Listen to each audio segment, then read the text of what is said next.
diminta oleh bapak ibu guru ya dilakukan, ya kan? Jangan sebaliknya. Ya, kemudian medsosnya ini dijaga ya, karena sekarang ini perkembangan baru saya beritahu ya, kan banyak yang gagal diterima di dunia kerja itu gara-gara setelah di-tracker medsosnya, medsosnya isinya nggak karuan, bahasanya, ya omongannya, gitu ya. Bahkan kalau di situ ada gambarnya, perilakunya sudah tidak sesuai dengan apa yang diharapkan oleh industri. Oleh karena itu saya ingatkan sekarang, tolong dijaga medsosnya. Ojo ngomong syukur celometan jadi di medsos ya. Walaupun untuk milik muslim, ya nanti itu akan di-tracker. Sekarang itu salah satu syaratnya. Ya. Kemudian yang ketiga apa yang dibutuhkan oleh industri yaitu ketahanan fisik. Ya kan? Di sekolah ini kan kalian ikuti, makanya kalau ada apa namanya ekstra yang kemudian memang di situ ada fisik ya fisik, olahraga ikuti dengan baik itu mempersiapkan fisik kita. Karena kamu sekolah itu dengan di industri beda. Kalau di bengkel itu 8 jam paling ngadep istirahatnya hanya cuma saja. Setelah itu diteruskan, terus kerja. Nah kalau daya tahan fisiknya nggak disiapkan mulai sekarang, ya nanti sekait nyambut gawis resign mundur apa alasan gak kuat kerjaannya berat ya apa jalur kena enak kan mungkin ya. Ini itu belum disiapkan.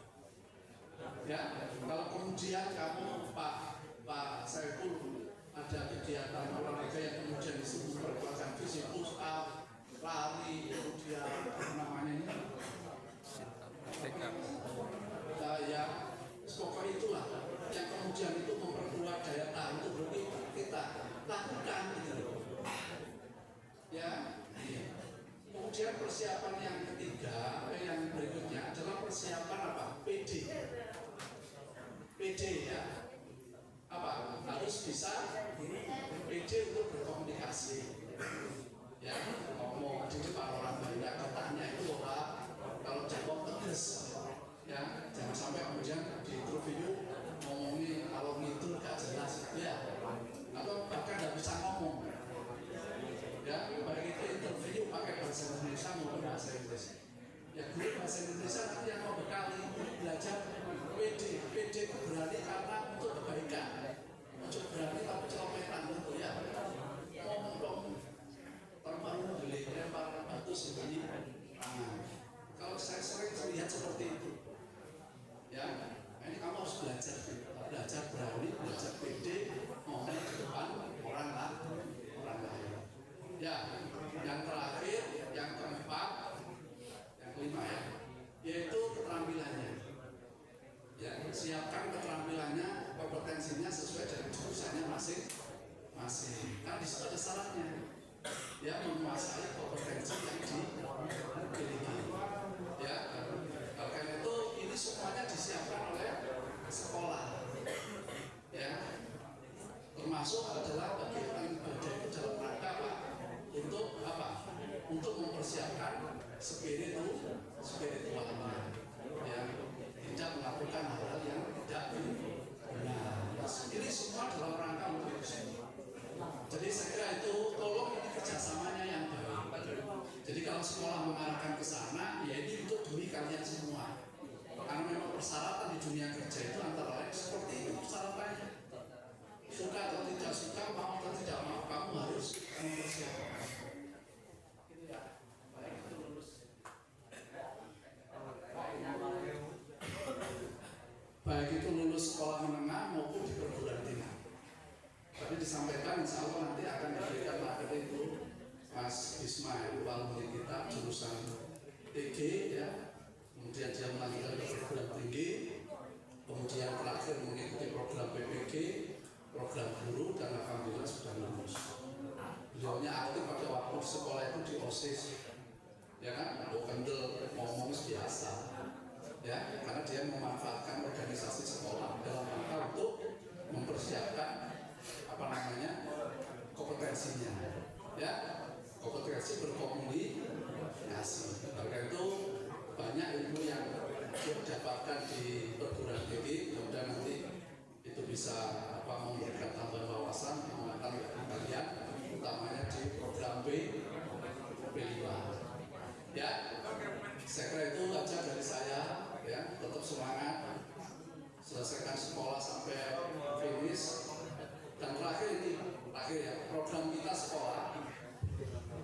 sekolah memberikan kesempatan kepada siswa, baik itu di kelas 11 maupun di kelas 12, apabila ada industri ya yang membutuhkan tenaga kerja, membutuhkan kalian secara SMKPU gitu ya, untuk kemudian mereka itu diterima di tempat kerjanya, maka sekolah akan mengizinkan. Ingat ya, contoh nih, namanya kamu magang nih, maka kemudian di industri itu senang sama kamu, cocok dengan kompetensimu ya, kemudian dia meminta sekolah untuk kemudian lanjut di industri itu, maka sekolah akan mengizinkan. Ya, nanti urusan pelajaran yang lain nanti kita atur. Kalau pokoknya pas raya ujian dengan sekolahan kita memberikan peluang untuk apa? Kalau kamu lebih awal direkrut oleh industri, itu dari top markotop, sekolahan itu top, siswanya juga top. Kemarin kan ada yang kelas ya ada yang jurusan 3 misalnya, yang di ada 2 yang diterima, tinggal menunggu penempatan. Kalau memang nanti ada tindak lanjutnya, kalau memang iya nggak apa-apa, saya lepas. Tetap kamu sebagai siswa SMKPU, Pak kelas rolas ya, nanti terus saya kelas rolas, ya kan? Seperti itu. Oleh karena itu jangan kesempatan atau peluang yang baik ini jangan disia-siakan.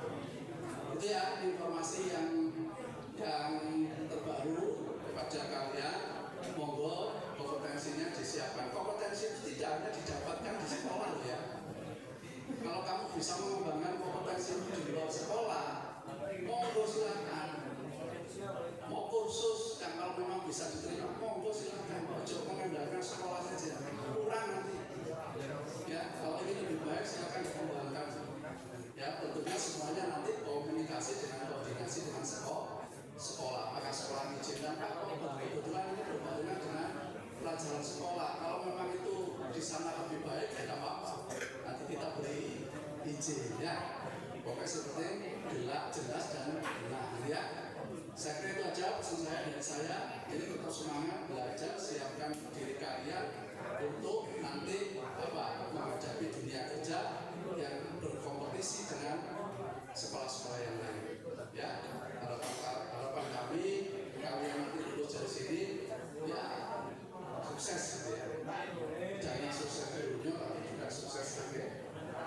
Amin ya rabbal alamin. Saya kira ini dari saya dengan ucapan Bismillahirrahmanirrahim. Gelar karya P5 proyek penguatan profil belajar Pancasila SMK Pekerjaan Pemalang tahun 2024 saya nyatakan dibuka. Assalamualaikum warahmatullahi wabarakatuh.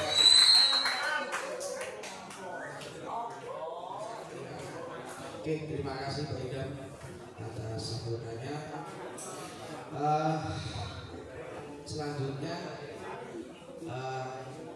kita akan kedatangan tamu spesial ya.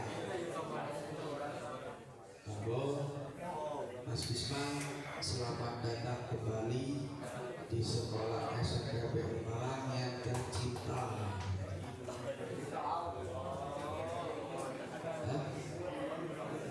Kita sambut dulu ya. Cepat gini biar semangat ya. Mas Bisma, tepuknya 2 kali. Mas Bisma, Mas Bisma, monggo gitu ya. Ayo semua, yang semangat ya. Tepuknya yang keras.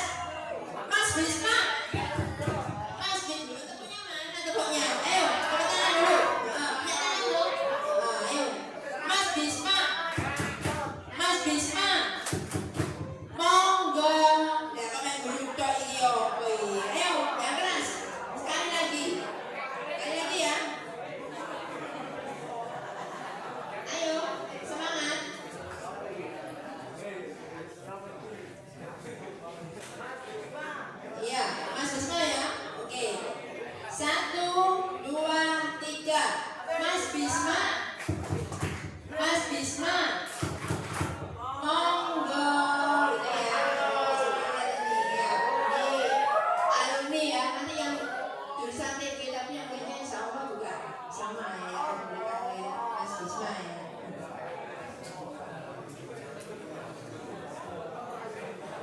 Oke, tetap semangat ya. Kemudian yang hari ini ya, insya Allah hari ini setelah pembelajaran di sini nanti ada istirahat, kemudian masuk di kelas, kalian akan memberikan apa ya, cita-citanya nanti untuk pekerjaannya apa, nanti ada kegiatan kepekerjaan ya. Jadi setelah kegiatan nanti istirahat, kemudian masuk di kelas, nanti akan diberikan materi tentang pekerjaan. Menulis tadi yang sama dengan Pak Idam, nanti kalian harus tahu pekerjaan apa yang nanti akan dilakukan ya. Berikutnya yang sesi kedua nanti ada membuat pidato bahasa Jawa, karena kearifan lokal, jadi semua akan membuat pidato bahasa Jawa. Caranya bagaimana Bu? Silakan dilihat di HP, cari di download materi pidato bahasa Jawa. Besok pagi sudah siap, setiap siswa nanti akan melaksanakan pidato bahasa Jawa ya, besok pagi. Jadi nanti setelah ditulis, kamu foto, kemudian kertasnya diserahkan ke Bapak Ibu, guru-guru ya. Besok kalian siap berpidato ya. Sudah? Sudah? Oke, ini sudah siap ini Mas. Sekali lagi ya, nanti yang semangat ya. Ini adalah alumni SMK yang luar biasa ini. Jadi untuk besok siap pidato bahasa Jawa ya. Sudah, ayo kita sambut lagi yang semangat.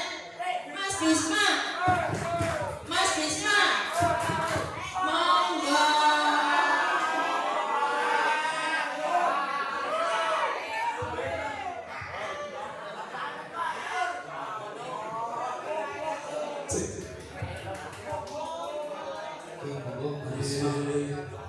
Assalamualaikum warahmatullahi wabarakatuh. Ini dari SMKPU kan ya? Oke. Coba, coba yang kelas 10 tunjuk tangan coba. Yang kelas 10 tunjuk tangan. Saya mau tahu kira-kira berapa yang kelas 10-nya ya? Oke. Oke, kelas 10 ya. Yang kelas 11. Oke, yang kelas 11 ada ya. Oke. Yang kelas 12. Oh, KKN. Oke. Nah, sebetulnya adik-adik, saya mau ada koreografi dulu. Nah, kalau saya bilang tepuk 1, maka silakan. Oh, nah, ini kita lupa formatnya. Kalau saya bilang tepuk 1, itu silakan 1 kali tepuk di tangannya. Ya. Contoh misalnya kayak gini. Tepuk 1. Gitu ya. Bukan menggunakan di antara 2 tangan ini bukan, tapi pakai yang dalam tangan yang seperti ini. Oke, coba ya. Tepuk 1. Oke, kurang. Tepuk 1. Coba kita tes lagi. Tepuk 1. Tepuk 2. Nah, kalau tidak ada tepuknya, ya. Kalau tidak ada tepuknya, silakan bilang jempol 2 kali. Jelas? Kita coba. Tepuk 1. Jempol ya. Kalau saya bilang 2 tanpa ada tepuk, berarti jempol. Gitu ya. Oke, kita coba latihan konsentrasi dulu. Tepuk 1. Tepuk 2. Tepuk 1. Tepuk 2. 1. Jempol gitu. Ya. Ya, coba ya. Tepuk 1. Tepuk 2. Oke, beri tepuk tangan untuk kita semua ya. Alhamdulillah. Oke. Alhamdulillah, ini luar biasa sekali ya. Saya bisa kembali ke SMK saya dulu, yang mana saya diantarkan oleh guru-guru saya. Maka dari itu, hal pertama yang akan saya sapa adalah kepada guru-guru saya. Selamat pagi Bapak Ibu, karena sudah mengantarkan kami di angkatan 2018 saat itu. Saya pertama kali masuk di SMKPU adalah 2016. Kemudian lulus di 2018. Waduh, ini luar biasa sekali. Salah satu kenikmatan yang tadi juga dihantarkan oleh Pak Ibu juga. Makanya salah satu bentuk syukur saya yang pertama ketika saya menginjakkan kaki di depan seperti ini adalah saya menyapa kepada Bapak Ibu saya. Kemudian yang kedua, tak lupa juga kita bersolat kepada Allah Subhanahu Wa Taala dan baginda Nabi Muhammad SAW. Oke, adik-adik, ini saya panggilnya adik-adik aja ya. Ya, karena kalian juga masih ada adik kelas saya ya kan. Saya sebagai senior kalian, iya kan ya. Nah, di sini di SMKBU saya itu niatnya sebenarnya bukan jadi pemateri yang muluk-muluk sebenarnya, tidak ada. Saya mencoba kepingin diskusi dengan kalian. Saya kepingin menjadi orang yang bisa membuka micro brain kalian. Apa itu micro brain? Bisa diperhatikan ya. Micro brain itu adalah perbuatan yang tanpa kita sadari untuk bisa menata kehidupan kita.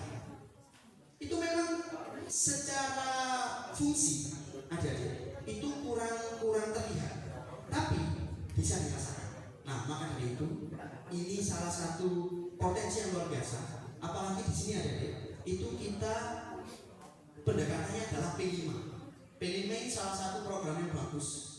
Ya walaupun dengan pro kontra yang ada di luar sana, tapi itu salah satu yang bagus yang diluncurkan oleh Mas Menteri kemarin ya, Pak Nadiem Makarim. Apa itu P5 kira-kira? Edi bisa jawab? P5?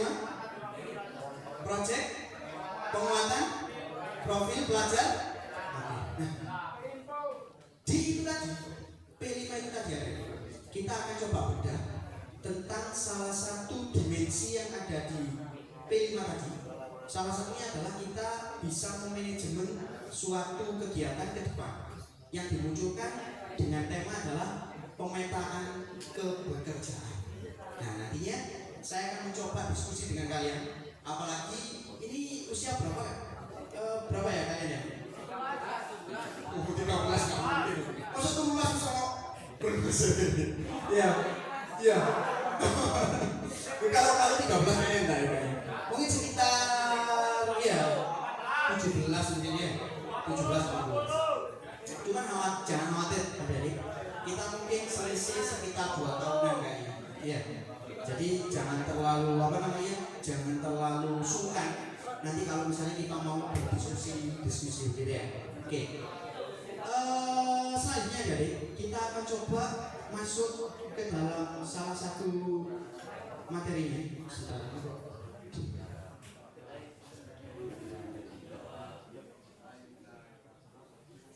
Oke. Nah, di sini ada beberapa hal yang perlu kita ketahui sebenarnya sebelum kita benar-benar tahu apa itu P5 yang nantinya akan kita singgung dengan kebekerjaan. Saya yakin karena saya itu juga sama seperti kalian, produk SMK, apalagi di SMK P5. Ini jurusannya sama ya dengan angkatan saya. Saya coba ingat-ingat ya. Dulu ada jurusan TKR, masih ada? Ada ya? Coba tunjuk tangan yang TKR. Ada yang TKR? Kok bukan ada? TKR ada? Oke, TKR. Oke. Terus ada dulu jurusannya TKJ. Sama ya? Coba tunjuk tangan yang TKJ. Oke, ada. Oke, ada TKJ. Terus kemudian ada jurusan TSM dulu, sepeda motor. Masih ada? Oke, ada masanya. Oke. Terus kemudian ada jurusan survei pemetaan. Mungkin sekarang namanya berubah ya, jadi geomatika. Ada geomatika? Oke, ada berubah ya. Nah, coba ada nggak jurusan yang belum saya sebut? Ada? Apa? TP itu apa? Enggak dong. Apa? TP? Teknik pemesinan. Iya, teknik pemesinan. Oke. Nah, coba adik-adik, nanti coba akan saya ulas. Ya walaupun memang background saya adalah survei pemetaan. Jadi saya akan mencoba karena alhamdulillah adik-adik saya berhasil mengawinkan antara dua hal. Iya, mengawinkan antara dua hal. Kalau di SMK, kira-kira bedanya SMK sama SMA itu apa? Oh, masa gitu. Standarnya kok sangat di bawah sekali ya. Boleh misalnya SMK anak tok gitu ya. Ini kok nomor itu. Ini kebanyakan ya? Enggak. Kalau misalnya dari segi substansinya atau dari segi isinya, SMA sama SMK kira-kira bedanya apa? Yang paling mencolok apa kira-kira? Gimana? Jurusan. Benar sekali, jurusan. Artinya apa? Output atau lulusan dari SMK itu berarti harus dengan yang namanya skill, benar? Ya. Skillnya apa? Yang kalian munculkan itu sesuai dengan jurusan kalian masing-masing. Sing TKJ ya TKJ, yang survei ya survei, kemudian yang geomatika ya, sorry, yang pemesinan dan studi itu akan berlanjut. Itu ada. Lah, apakah berlanjut itu harus dengan kerja? Nah, nanti akan kita bahas. Apa memang perlu ya di era sekarang itu masih bekerja? Karena itu banyak sekali diskursus atau diskusi yang nantinya bisa kita bedah satu-satu hari. Nah, di sini sebelum itu saya akan mencoba mendalami tentang P5 itu sendiri. Karena jujur di sini saya akan mencoba untuk mengulas satu hari. Contohnya di sini, kayak tadi kalian sebut, P5 itu adalah proyek penguatan profil pelajar Pancasila. Nah, kita harus breakdown dulu. Kita harus menurunkan dulu. Kira-kira apa sih sebetulnya fungsi daripada P5 itu? Jangan sampai nanti P5 yang harus itu bagus, ya, bisa dioptimalisasi dengan baik. Tapi kalian sebagai siswa itu kurang bisa mengenal apa yang dimaksud dengan P5 tadi. Padahal P5 itu luar biasa ya. Saya merasakan itu karena sebetulnya dulu di SMK juga menganut sistem yang sama sebenarnya, cuman belum digeneralisasi dengan pemerintah pusat. Nah, di antaranya kalian bisa lihat gambar di sebelah kiri atas ini ya. Ini ada anak. Ini kira-kira laki-laki apa perempuan? Kira-kira gimana? Perempuan, ya? Ini memakai hijab dan sebagainya. Ini dia masak apa? Batu-batu. Jadi, gini, logikanya adalah ada beberapa jurusan atau ada beberapa life skill itu sekarang sudah tidak memandang gender lagi, ya. Orang spesialisasi bangunan misalnya identik dengan laki-laki, ya kan ya. Tapi sekarang, walaupun dulu juga sudah ada, tapi nggak semasif sekarang atau nggak segencar sekarang. Itu banyak sekali pelatihan-pelatihan atau pendidikan yang mengarah ke situ untuk mengadvise atau memberikan wadah kepada orang-orang yang mempunyai skill tersebut.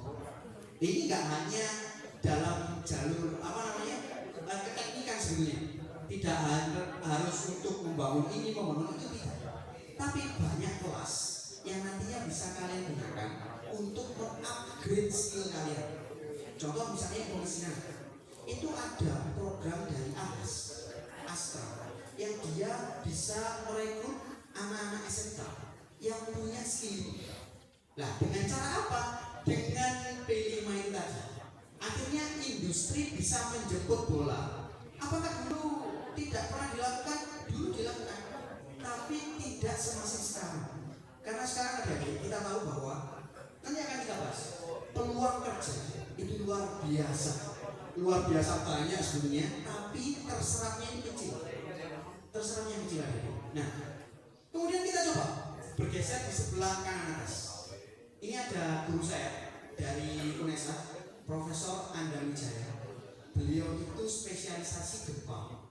Baik. Gempa itu ada spesialisnya. Iya, ada juga spesialis tentang kebakaran. Bukan berarti yang kebakaran tadi kebal api, bukan. Tapi mereka bisa menghitung tentang api tersebut. Sama, beliau juga sama. Saya belajar banyak dari beliau. Salah satunya dengan ilmu kegempaan tadi. Ternyata ada sekedar teori saja, ya kan ya? Dan banyak sekali. Apakah yang disebut gempa itu kemudian ini bergerak? Kan gitu ya? Ya, lah itu bisa distimulasikan dan itu bisa diturunkan lagi. Apakah hanya terbatas dengan jurusan-jurusan tertentu? Tidak. Karena itu nanti kalian bisa meningkatkan skill kalian. Beberapa waktu lalu saya berkunjung ke Jogja. Saya di sana melihat ada salah satu pameran. Ternyata bensin sekarang itu bisa diproduksi hanya dengan menggunakan air yang dicampur dengan seng-seng listrik. Apakah bisa? Bisa. Di Indonesia bisa. Tapi butuh pengembangan lebih lanjut. Maka dari itu di pendidikan itu sangat difasilitasi dengan adanya yang namanya P5. Makanya jangan salah sangka P5 monotok dan seterusnya, jangan. Kenapa? Karena P5 itu setelah saya lihat baik dari laporan dan berita-berita dan seterusnya itu dimunculkan untuk membersamai kita sebagai anak-anak SMK itu lebih cepat dalam menyerap suatu pekerjaan. Kenapa? Karena SMK kan outputnya bekerja, kan gitu ya. Saya yakin dari kalian ya mungkin sekitar 70 atau 80% masuk SMK niatnya setelah lulus yaitu kerja. Benar banget. Nah, itulah yang membedakan kita dengan SMA. Jadi kalau di SMA itu mereka lebih generalis, kalau kita nanti lebih spesialis tadi. Nanti akan kita bahas tentang kedalaman tadi yang nantinya akan kita mulai di P5 ini tadi sesuai dengan jurusan kalian masing-masing. Kemudian yang ada di dua bawah ini sebetulnya itu yang mendukung di dua atas ini. Kalau yang bawah ini adalah skill kalian dalam lobby, ya, skill kalian dalam penguasaan materi yang kalian punya, skill dalam untuk kalian bisa mengkomunikasikan dengan sesuatu, kan gitu ya. Jangankan pekerjaan, hubungan aja kan harus dikomunikasikan, benar nggak? Ya kan ya, harus dikomunikasikan.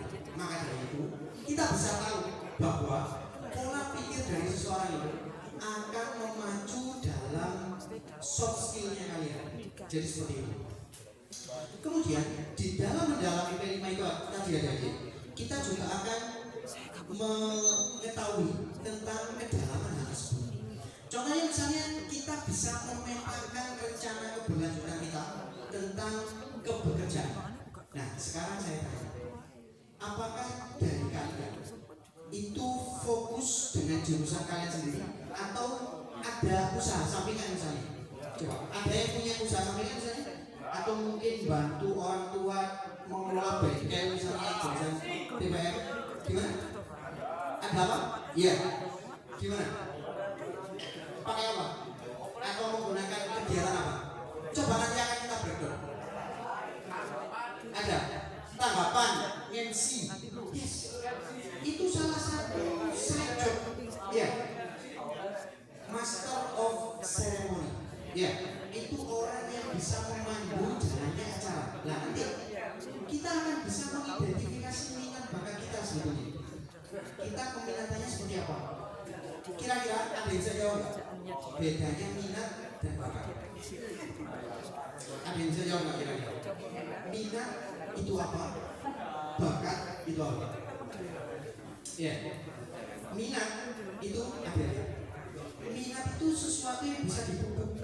Ya, tapi kalau bakat itu sudah bawaan. Contoh, kalian misalnya mempunyai bakat tentang merancang sound system misalnya.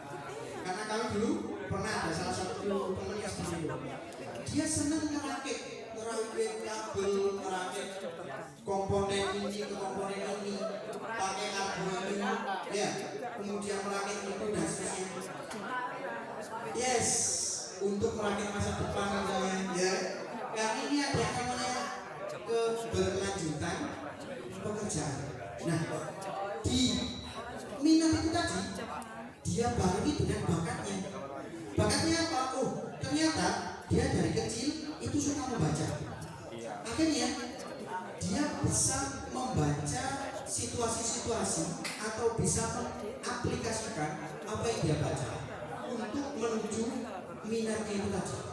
Nah, sekarang pertanyaannya kalian ambil jurusan yang sudah kalian pilih, itu kira-kira masuk dalam minat atau dalam bakat sebetulnya?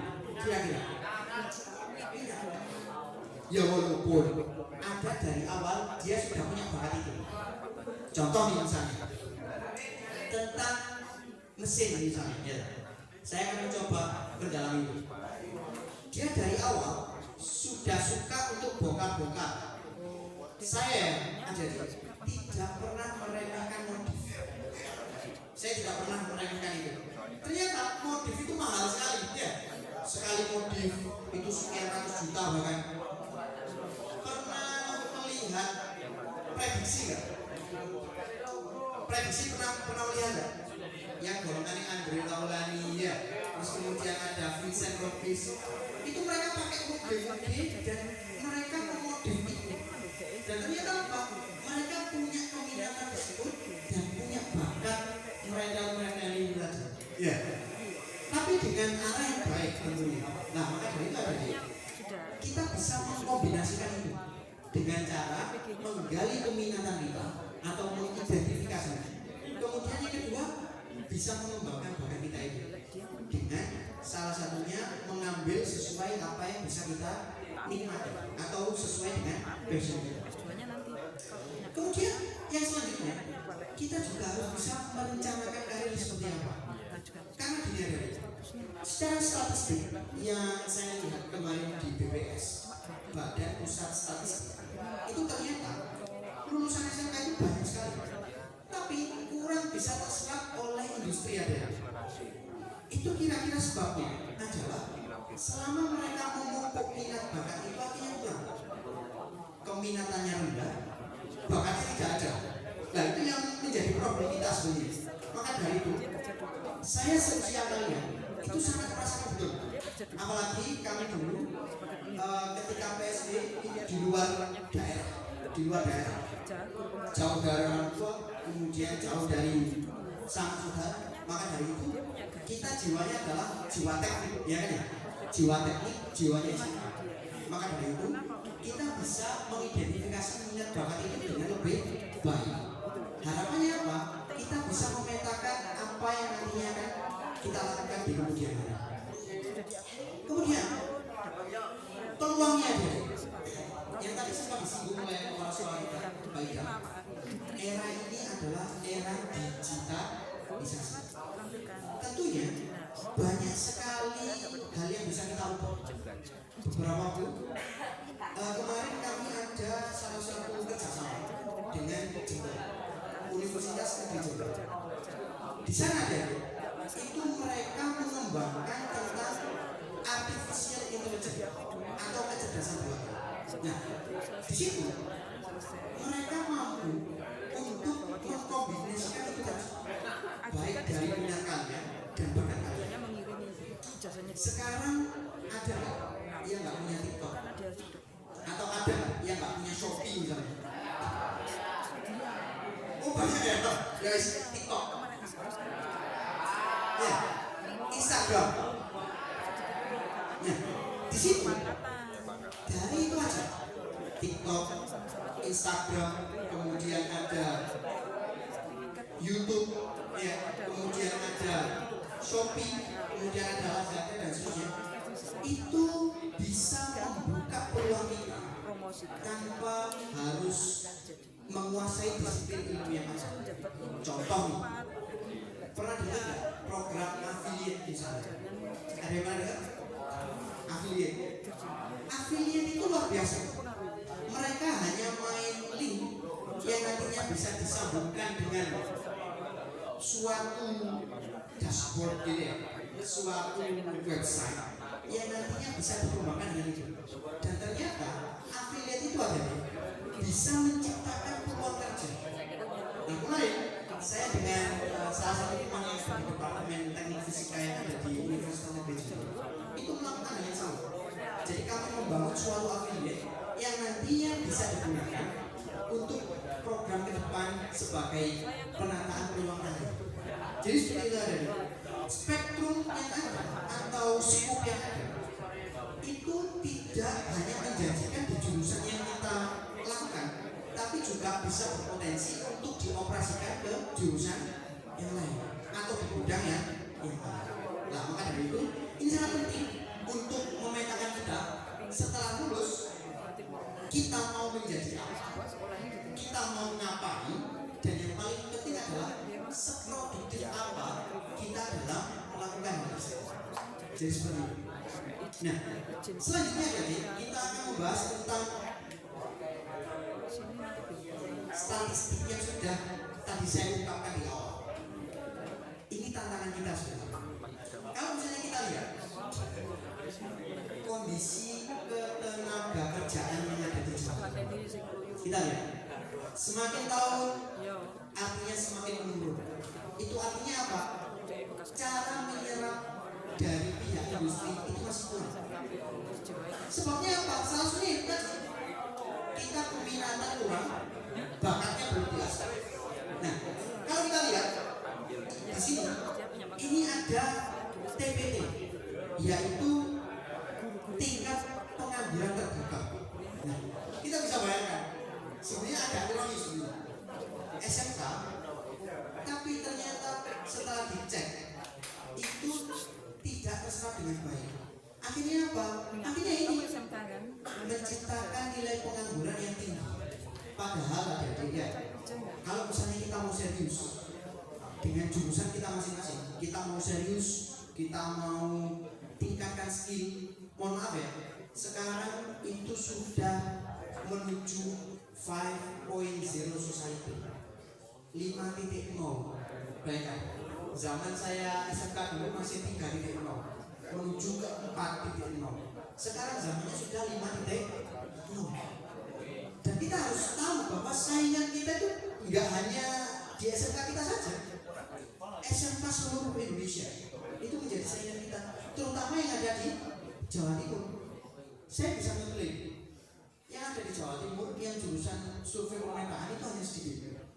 Di Madiun ada, di Nganjuk ada, di sini ada, di Singosari ada.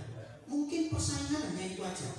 Kalau di dunia proyek ada, kebetulan saya tahun kemarin itu menggarap proyek di Kalimantan Selatan. Itu saya ikut salah satu lulusan dari Universitas Brawijaya. Itu di sana, aku kenalan gitu ya. Saya itu dari Malang, ya. Saya kenalan ke Kalimantan Selatan. Ketika saya kenalan, ternyata beliau rumahnya saya jajar sini. Ketemunya di Kalimantan, menggarap proyek yang sama. Jadi salah satu hal itu akhirnya apa? Membentuk komunitas-komunitas yang nantinya bisa kalian manfaatkan. Saya percaya dan saya yakin, ketika nanti kalian PSB atau prakrim gitu ya, atau PKL misalnya, itu nanti kalian akan menjumpai lingkungan-lingkungan yang baru tentunya, relasi yang baru tentunya. Itu artinya itu menjadi sekup kalian untuk menuju pemetaan selanjutnya. Contoh nih, kalian persiapkan 5.0 tadi atau era sosial tadi dengan memanfaatkan media sosial yang kalian punya. Caranya gimana? Yang bisa saya sarankan di awal, silakan bangun personal branding kalian. Kalian mau seperti apa? Contoh yang tadi teman-teman sudah pernah sebut tadi, untuk side job tadi misalnya jadi pembawa acara misalnya. Itu silakan di branding di media sosial kalian, baik dari Instagram, YouTube dan sebagainya boleh. Sangat mudah sekali. Apalagi sekarang itu ada aplikasi CapCut, ya. Kalian tinggal masukkan foto, jedak-jeduk, selesai. Ya. Banyak sekali template yang ada. Ya, banyak sekali. Bisa pembawa acara di kematian misalnya, kematian ya kan? Karena nggak semua orang bisa ngomong ketika di kematian atau di acara-acara bahagia yang lain, misalnya di pernikahan dan sebagainya. Itu menjadi salah satu soft skill yang bisa kita kembangkan ketika nanti masuk di dunia kerja. Nah, kita lihat dari statistik ini aja, ya. Ini masih lingkup Jawa Timur ada itu, ya. Ternyata itu, ini penting kiranya. Karena jujur ya, adik-adik, ketika saya dulu lulus, ya, saya mengalami kegampangan yang luar biasa, mengalami kebingungan sebetulnya. Dulu ketika sekitar tahun 2018 itu sebelum COVID, itu banyak sekali peluang-peluang kerja sebenarnya. Tapi kebanyakan yang mereka itu sekarang menggunakan adaptasi teknologi. Misalnya di platform-platform tertentu. Kalau sekarang bahasanya itu adalah startup misalnya, mungkin kalian nggak asing dengan itu. Nah, maka dari itu di sini kita perlu tahu kemampuan kita itu seperti apa, ya kan ya? Oh ternyata saya ahli atau saya suka atau saya menggeluti di bidang permodifan sepeda motor misalnya. Itu silakan diupload.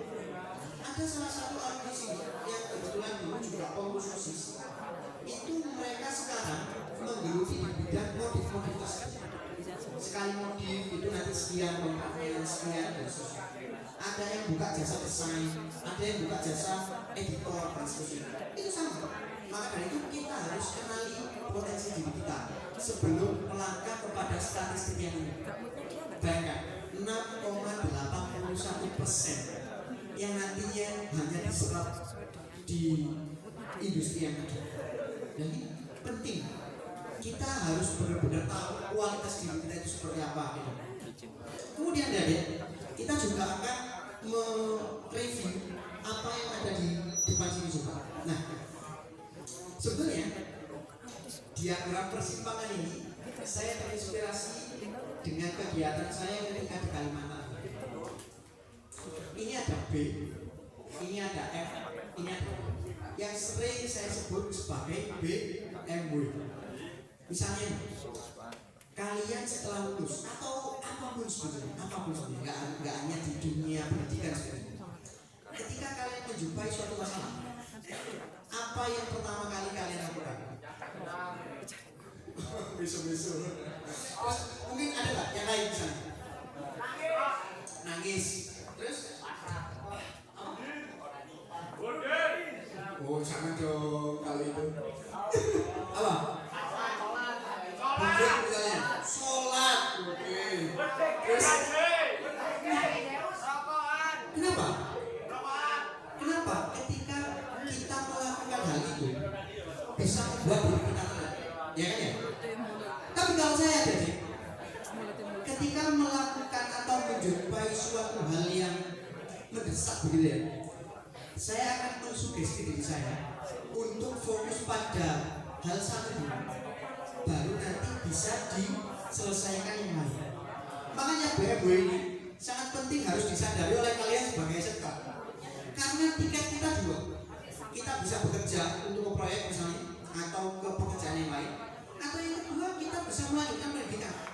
Makanya di sini saya membuat diagram persimpangan. Saya membuat diagram persimpangan. Yang ini ada BMW-nya. Apa itu BMW? B yang pertama adalah bekerja. Yes. Kalian lulusan SMK bisa memutuskan kesempatan setelah kalian lulus dengan menggunakan kemampuan yang kalian dapat selama di kelas 1 sampai kelas 3 SMK. Untuk apa? Untuk bekerja. Apakah bekerja ini harus dengan linear ilmu kalian? Ya tidak harus. Mungkin di tahun pertama kedua linear misalnya, yang mesin ya jadi mesin, setelah itu misalnya mau yang lainnya mau saja. Karena tidak menutup kemungkinan ada di 5.0 society itu tidak menutup kemungkinan kalian bisa bekerja di luar ijazah kalian. Makanya di sini saya menulis B, yaitu bekerja. Kemudian yang selanjutnya itu saya menulis M. M di sini itu apa? Melanjutkan. Di sini ada dua persimpangan lagi. Ada M1, ada M2. Ada setelah dari SMK itu melanjutkan pendidikan atau melanjutkan sekolah. M1 bisa kuliah atau bisa kursus atau apa dan seterusnya. Ada juga yang M2 yaitu melanjutkan apa? Melanjutkan keturunan atau menikah. Ya, ini adalah M2. Apakah boleh? Ya monggo.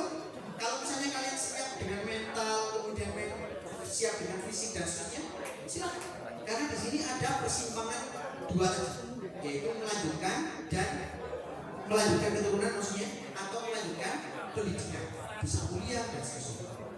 Kemudian ada jalan keluar yang ketiga, yaitu apa? Di sini ada W. Ada yang tahu nggak W itu apa kira-kira? Kurang tepat. W-nya di sini adalah berwirausaha. Yes, kalian bisa melakukan ini. Kalian bisa bekerja, ikut orang misalnya, atau mau bekerja dengan teman atau dengan alumni, itu sangat terbuka sekali. Karena saya pantau di SMK ini alumni juga banyak, alumni bagus. Apalagi Pak Ali juga punya komunitas alumni sesuai dengan jurusan masing-masing. Kan bisa nyari informasi di sini. Kemudian bisa melanjutkan pendidikan ke yang lebih tinggi atau bisa menikah gitu ya. Atau yang wirausaha. Atau membuka peluang pekerjaan. Lah, maka dari itu adik-adik, ini sangat penting.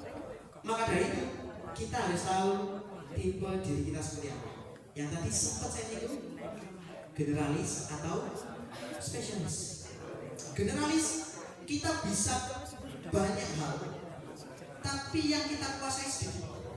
Kita bisa melakukan sedikit hal, tapi untuk banyak. Misalnya gunakno kabel misalnya, bisa merancang ini, bisa membuat itu, tapi nggak benar-benar paham. Nah, misalnya ditakoi, ini kok iso ini ya? Waduh, nggak tahu.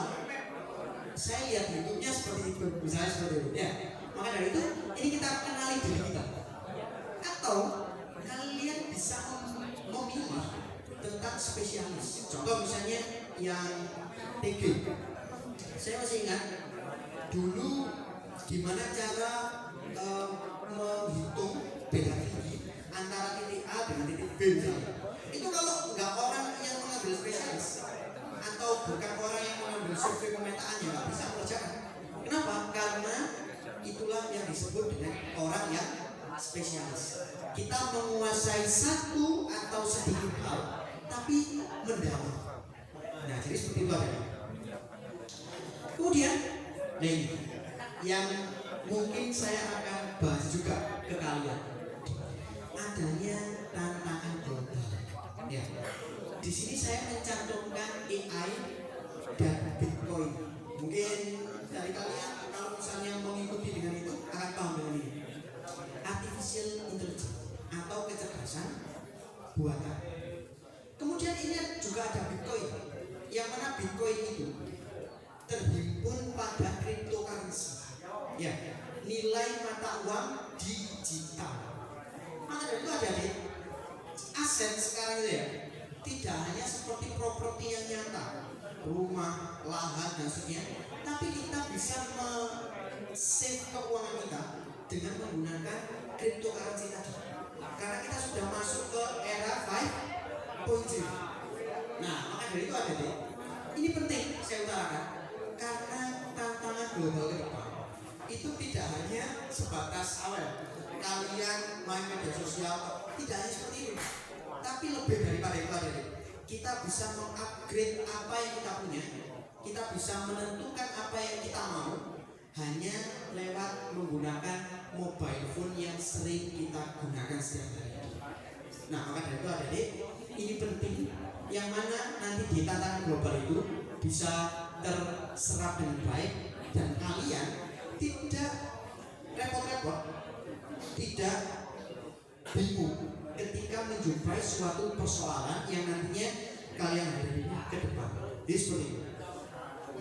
Kemudian selanjutnya, coba di sini saya mempunyai kanvas atau mempunyai presentasi yang putih, ya kan ya?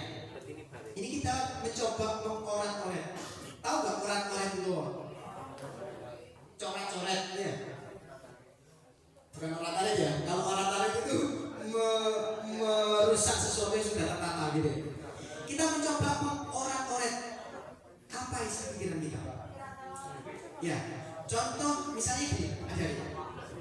Kita akan coba menganalisis kemampuan yang ada di diri kita. Misalnya, saya akan coba menunjuk satu orang misalnya, misalnya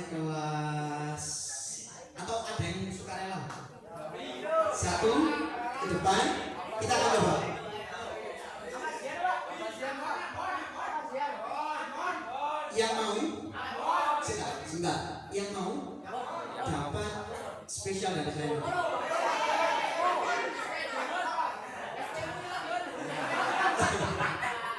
Ada yang mau? Oke, kau mas? Kau mau? Oke, kita berdoa. Oke, saya kan belum kenalan ya. Ya, namanya siapa mas? Yavi. Yavi asli mana? Oke, nah sekarang saya akan coba mengurai apa yang ada di pikiran kita. Ada yang membawa pulpen?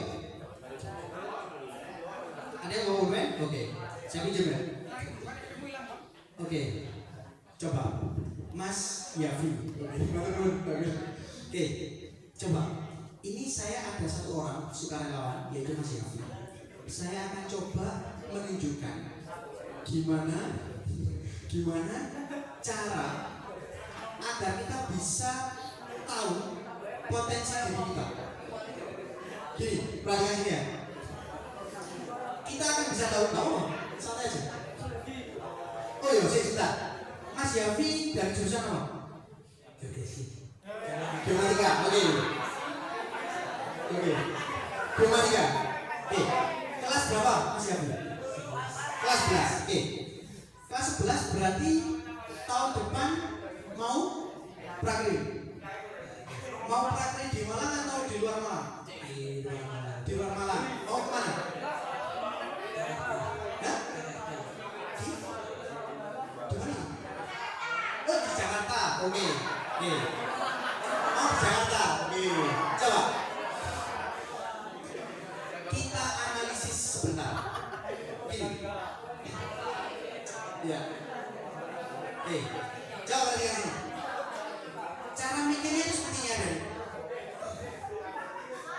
Ini salah satu berarti jurusan sama seperti saya. Saya akan bercerita sedikit sebelum saya lanjutkan. Ketika saya di proyek, Mas Yavi, umur berapa? Hah? Oke, usia 15. Bisa aja ya? Jadi 2 tahun. Oke, coba kita perhatikan sini. Cara bikinnya seperti ini ada deh. Oke. Ketika saya prakril, saya digaji oleh perusahaan. Saya digaji. Dan di tahun itu, saya ketika di Surabaya itu dapat 1,5 juta per bulan. Kenapa? Karena memang salah satu privilege-nya kita itu adalah bisa menunjukkan skill kita. Nah, sekarang pertanyaannya adalah ketika kalian melanjutkan prakril, apakah bisa kalian meningkatkan skill kalian? Karena kelas 10 dan kelas 11 itu sudah di sekolah, kemudian prakrilnya di kelas 12. Seperti Mas Yavi mau ke Jakarta, ya kan ya? Oke. Gak apa-apa, karena itu salah satu pemetaan kita. Jika misalnya di Surabaya atau di Jakarta tidak ada lowongan misalnya, kita bisa lebih jauh, yaitu ke Kalimantan misalnya. Seperti saya di tahun kemarin, itu saya ke Kalimantan. Atau bisa ke yang lebih jauh lagi, karena dari logikanya teman-teman. Kalau kita bisa ke proyek gitu ya, apalagi ini di SMK, itu nantinya bisa. Kalau misalnya kita bicara pemilihan, jelas itu nanti apalagi ikut perusahaan yang memang bagus. Nah, seperti Mas Yavi, dia punya keinginan kuat untuk melanjutkan prakril ke luar negeri. Sebentar, sebelum melanjutkan ya, sebelum kita bedah cara berpikir kita, coba Mas Yavi suka pelajaran apa? Semua. Khusus di jurusan survei pemetaan suka apa? Suka kan masih ada PSB, ada pengantar survei pemetaan.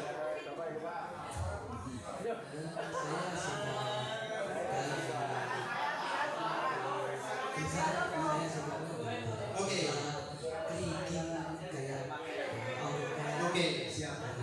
Oke. Khusus TG. Yang ini saya coba menyasar ke teman-teman.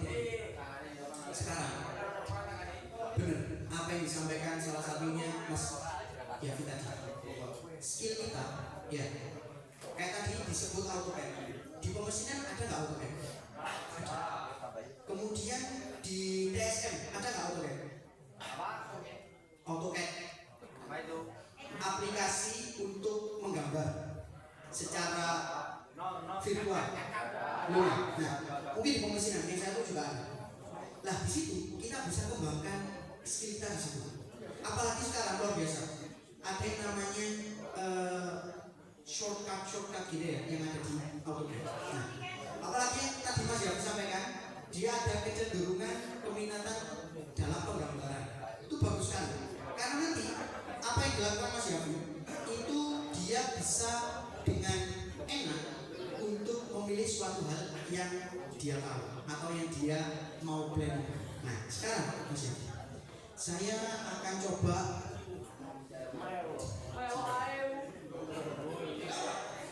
sekarang Mas Yafi coba duduk sini.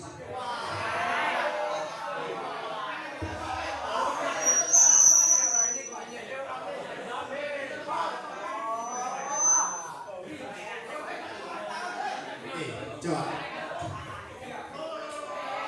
ada sebentar, coba silakan perhatikan ini yang paling penting.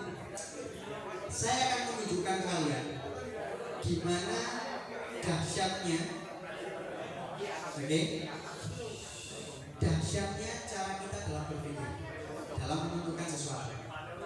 Mas Yafi pernah ketemu saya sebelum ini? Belum ya? Ini baru pertama kali ketemu ya? Apakah Mas Yafi pernah kenal saya sebelum ini? Belum ya? Baru kali ini ya? Oke. Mas Yafi sama saya satu kampung apa tidak? Tidak ya? Karena saya bukan berasal dari kota ya. Apalagi Mas Yafi dari Probolinggo. Ya Pak, saya sangat mengapresiasi teman kalian di depan karena tidak mudah untuk maju aja, tidak mudah ya, tapi saya mau mengapresiasi Mas Yafi. Coba perhatikan ya, kertas saya kosong apa tidak? Kosong ya Mas ya? Ya. Apa ada coretannya? Ada. Warnanya apa ini? Putih. Saya akan coba mengorat-orat kertas ini yang nantinya akan kita bermain gimana caranya menentukan sesuatu tersebut. Saya harap kalian benar-benar fokus karena nanti akan ada aspek yang akan saya jelaskan. Coba sekarang kalian juga bantu saya. Silakan kalian yang ada di benak kalian itu ngomong atau bicara 1 sampai 10. Misalnya 1, 2, 3, 4, 5, 6, 7, 8, 9, 10 gitu ya. Bantu saya untuk kalian dengungkan yang ada di otak kalian.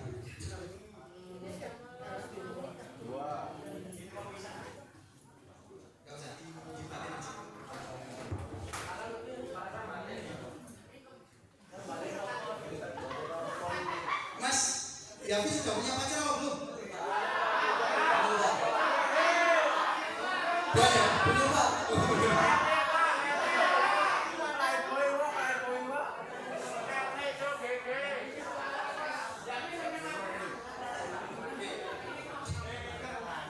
Adik, saya sudah menulis salah satu angka yang ada dalam rentang 1 sampai 10. Kita coba salah satu hal yang sebetulnya sudah diberikan oleh Tuhan, yaitu ketajaman kita dalam berpikir. Ini kertas ya? Yo lah, masuk mawar. Oke. Saya coba masukkan kertas ini ke kantongnya Mas Yafi. Ya, coba Mas Yafi milih mana? Dicoret atau dibiarkan? Pakai aja. Dicoret. Oke. Dicoret. Kalau misalnya mau mencoret angka 1 sampai 10, Mas Yafi mau mencoret angka berapa? 5. Mau mencoret angka 5, yakin? Oke. Yakin ya? Oke. 1 sampai 10 berarti berkurang? Berkurang 1 dong. Yang dicoret kan cuma angka 5. Berarti dari 1 sampai 10 berkurang 1. Angka apa yang dicoret? Berarti tinggal angka apa? Angka berapa saja?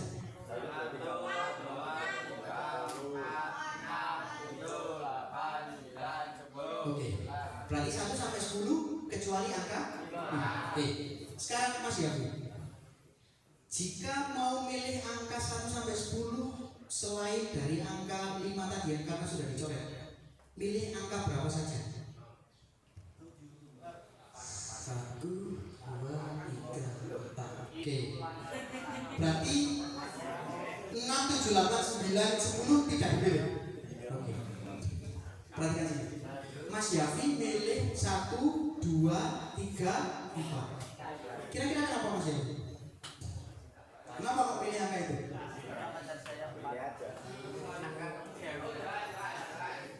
Kenapa?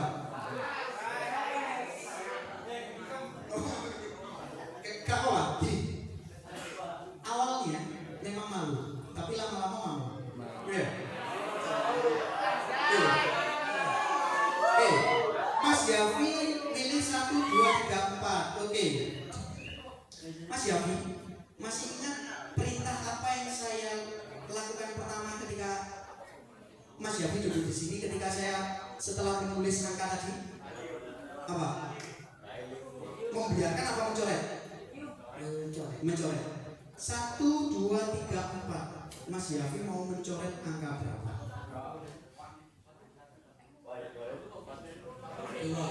2. Berarti 1, 3, 4. Kita eliminasikan dulu. 1, 3, 4. Kira-kira Mas Yafi mau mencoret angka yang mana? Jangan anggap saja ini adalah bisikan-bisikan setan. Mau mencoret angka berapa Mas Yafi? 4. Kenapa? 4. Ada alasannya nggak kenapa kok mencoret angka 4? Kepingin saja. Ya, kepingin saja. Oke, berarti Mas Yafi mencoret angka 4. Nah, sebetulnya apa yang kita coret itu bisa saja merupakan sesuatu yang menguntungkan bagi kita. Contohnya apa? Kita bisa mencoret pertemanan yang kurang bagus. Kita bisa mencoret kebiasaan yang kurang bagus. Untuk apa? Untuk dieliminasi atau untuk dibuang itu tadi. Tapi di sini saya ingin melanjutkan hal yang kurang bagus tersebut bisa membuat kita menjadi berkah, bisa membuat diri kita menjadi nyaman karena kita mau untuk mengeliminasi pertemanan-pertemanan yang kurang baik tadi. Oke. Fokus Mas Yafi. Masih ingat saya meletakkan apa di sakunya Mas Yafi? Kertas. Oke. Ada berapa lembar kertas Mas Yafi? 1. Tadi saya melakukan di belakangnya Mas Yafi itu menulis, benar? Iya. Oke, menulis. Angka terakhir yang Mas Yafi coret untuk pemilihan ini tadi berarti angka 5. Angka berapa? Angka 4. Oke, coba sekarang Mas Yafi rogo sakunya, ya, Probolinggo. Kita ajari bahasa Jawa sedikit-sedikit. Apalagi nanti B5-nya adalah membuat membuat pidato bahasa Jawa. Oke. Silahkan rogo saku atau mencari sakunya dari Mas Yafi tadi. Sesuatu kertas yang sudah saya masukkan tadi. Sudah? Coba tunjukkan ke teman-temannya. Jangan dibuka dulu. Tunjukkan dulu. Mas Yafi sama saya baru kenal. Apalagi tadi kalian tunjuk. Coba sekarang Mas Yafi letakkan aja mic-nya biar nggak mengganggu. Yo. Sekarang Mas Yafi buka kertas itu dan tampilkan ke teman-teman. Angka berapa kira-kira? 4. Divisi. Terus dan misalnya aku divisi, apa caranya aku nulis? Iya. Iya. Nambah nol. Ini gak usah disalahgunakan ya, karena ilmu ini mahal. Kita beri tepuk tangan pada Mas Yafi. Oke. Nanti Mas Yafi dapat hadiah spesial dari saya. Nanti bisa menemui saya di depan gitu ya.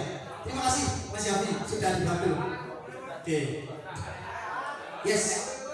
Poin terakhir yang mau saya sampaikan adalah berdasar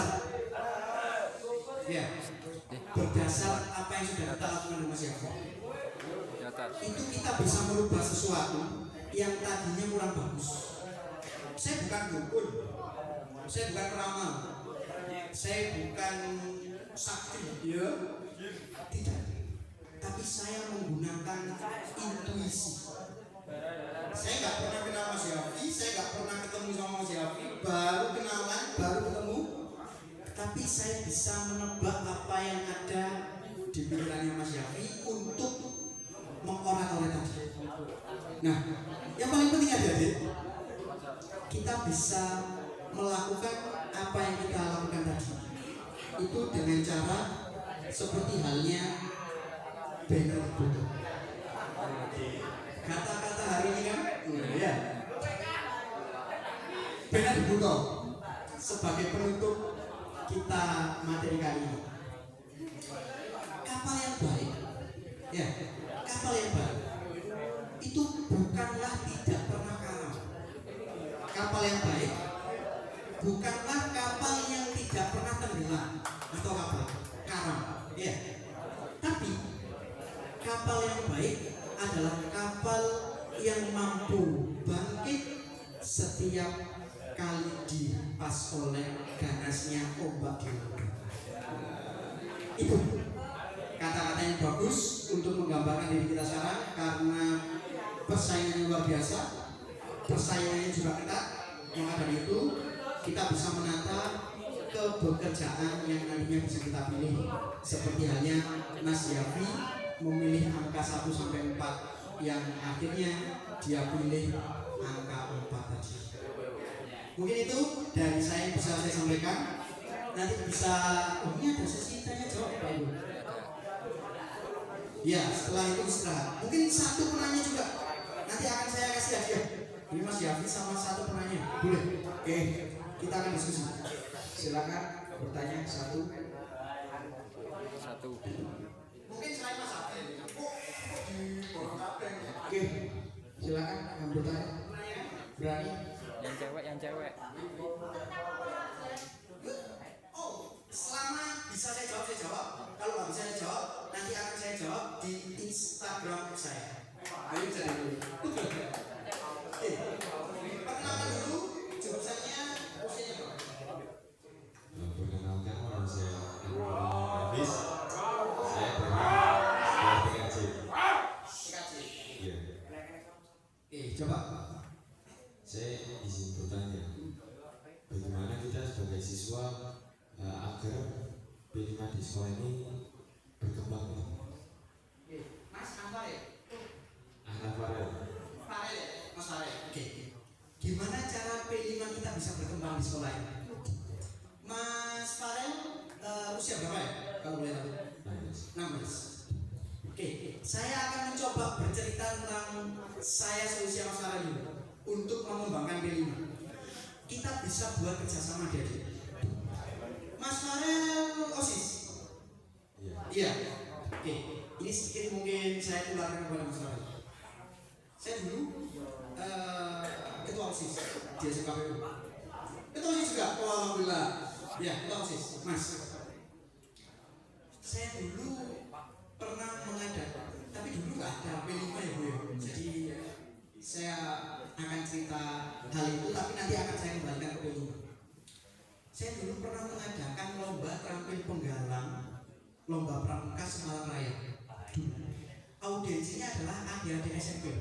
Sing pramuka emang diundang ke sini untuk lomba. Dan saya masih ingat, dulu saya butuh zaman itu tahun 2017. Seusia ini kelas 2 ya. Saya dulu kelas 3 awal, kelas 12 awal. Dulu masih ada ujian nasional, jadi harus repot, harus sulit dan seterusnya. Tapi saya men-challenge saya. Ini semua kan, ya. Dan saat itu Mas, saya butuh uang sekitar 17 juta. Serius, 17 juta. Akhirnya apa? Saya coret sesuatu yang kurang penting. Contoh misalnya sound system. Sound system di SMKPU dulu saya mempergunakan. Saya masih ingat ini dulu itu ada tiangnya dari apa namanya? Ya Pak ya. Ada tiangnya warna hijau ya. Jadi mobile. Dulu sebelum dipasang di sini. Kemudian saya butuh uang banyak dan saya mengajukan proposal ke sekolah. Ya kita tahu sekolah itu banyak sekali kan ya yang diurusi. Tidak hanya kegiatan itu saja. Yang keluar juga nggak seberapa sekali. Akhirnya apa jadi? Saya melakukan proposal. Saya masih ingat dulu saya didampingi sama Pak Ibun. Saya ngajukan proposal ke Orka ya Pak ya. Dulu malam-malam ngajukan proposal itu. Nah, kalian bisa gelar P5 dengan kerjasama ini. Jurusan apa Mas? Tegas. Kalian bisa mengajukan proposal itu untuk P5 bisa ke instansi terkait. Contoh misalnya TKJ itu mengundang pemateri guru dari sana, misalnya guru tamu itu diajak ke sini untuk micro teaching misalnya, boleh dengan upgrade skill misalnya. Contoh kalau TKJ setahu saya mungkin fiber optik mungkin ya belajar itu. Nah, micro teaching itu bisa. Jadi mengundang ahlinya ke sini sekaligus kita gelar P5. Dan kita tahu bahwa dimensi P5 itu tidak hanya kepekerjaan Mas. Ada ketuhanan, ada dimensinya P5 itu. Kemudian ada Bhinneka Tunggal Ika dan seterusnya. Itu nanti bisa Mas untuk mengembangkan P5 yang ada di sekolah. Bisa proposal, mengajukan pendanaan, mengajukan kegiatan. Ingat ya, tiada rotan, akar pun jadi. Itu salah satu mindset yang saya tanamkan. Ya, bayangkan kelas 12, ya, apa ini lulus, apa ini ujian. Tapi saya men-challenge diri kita untuk itu. Dulu ini dibuka semua Mas. Pesertanya hampir sekitar 600-an dulu ini. Plus pendidik. Karena dulu pramukanya adalah 1 regu itu 10 orang. Saya dulu 40 regu. Itu aja 400 orang.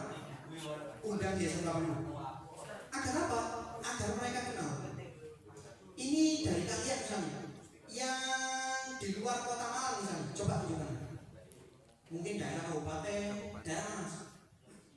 Oh ya Sulawesi, oke. Yang tadi Probolinggo. Kira-kira tahu SMKPU dari mana? Dari mana? Tahu SMKPU kira-kira? Ya dari teman, kolega. Yes, akhirnya apa? Kita kalau Mas Farel, ya, Mas Farel tadi mau mengembangkan P5 di SMKPU, bisa membuat sesuatu hal tersebut. Dan nggak harus seperti ini, nggak harus seminar atau nggak harus apa, bisa membuat lomba. Untuk apa? Mengenalkan SMKPU keluar. Jadi dulu alhamdulillah itu dari 400 peserta itu ada. Itu berasal dari kalangan yang banyak sekali. Ada dari Batu SMKPU dan ada yang baru pertama kali dengar SMKPU. Bayangkan tahun itu. Padahal SMKPU berdiri kan sudah lama. Maka dari itu dimensi P5 itu jangan dibatasi hanya sesuatu yang menutup. Ciptakan itu dengan baik dengan cara apa? Membuat kegiatan. OSIS bagus, silakan diinisiasi. Kami dulu juga pernah melakukan, tapi saya di kampus dulu ya. Itu saya pernah kerjasama dengan Pak Jati. Seusia kalian, lebih duit dia.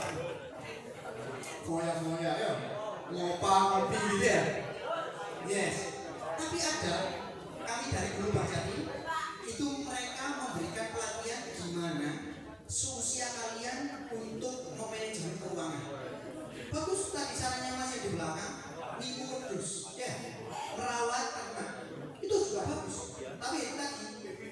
manajemen resikonya juga harus dipikir. Mungkin itu cara mengembangkan P5 di sekolah dengan cara kita mengeksplor hal tersebut untuk bisa kita dalami. Ada lagi yang mau ditanyakan? Ada? Bisa kita diskusi? Ada lagi? Bisa ada waktu ya? Udah biasa. Kalau ada apa-apa ya kita bisa diskusikan di forum yang lain, boleh. Kalian bisa follow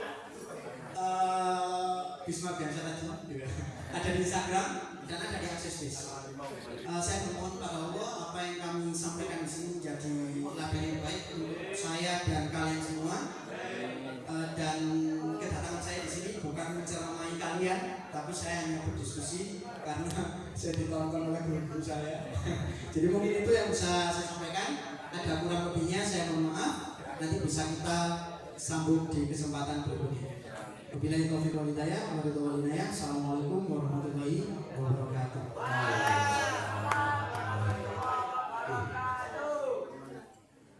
Terima kasih Mas Isma. Oke, berterima kasih sekali untuk Mas Wisma Rubiansa Putra telah memberikan materinya pembukaan kegiatan P5. Oke, perhatikan ya, terutama